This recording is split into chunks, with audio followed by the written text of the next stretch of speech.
আজ তোমাদের সঙ্গে শেয়ার করবো কদমপুলি পিঠে। তো সেই জন্য আমি একটা নারকেল ফাটিয়ে নিয়েছি। তারপর দেখো আমি ভেবেছিলাম নারকেলটায় জল হবে, কিন্তু না, দেখো এর মধ্যে পুরোই ফুলে ভরে গেছে। আমি এত বড় ফুল দেখিনি। তারপরে আমি নারকেলটাকে কুড়িয়ে নিচ্ছি।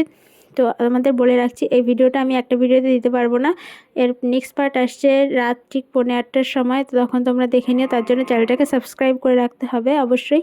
তো তারপর কোরানো নারকেলের মধ্যে একটু চিনি, গুড় আর একটু দুধ আর দুটো তেজপাতা দিয়ে আমি জাল ধরিয়ে দিয়েছি। তারপরে যে দেখো, যেটা যখন নাকি এটা মাখা মাখা হয়ে যাবে, তখন আমি এই যে একটা প্লেটে নামিয়ে নিয়েছি। তারপর কি করেছি, কড়াইতে জল গরম করতে দিয়ে তার মধ্যে দিয়ে দিয়েছি একটু লবণ, তারপরে দিয়ে দিয়েছি চালের গুঁড়ি।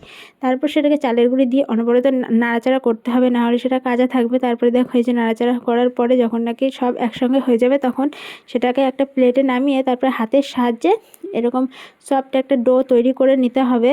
তো আজকের ভিডিওটা এই পর্যন্তই। পরের নেক্সট পার্ট আসছে 15টায়, তার জন্য চ্যানেলটা সাবস্ক্রাইব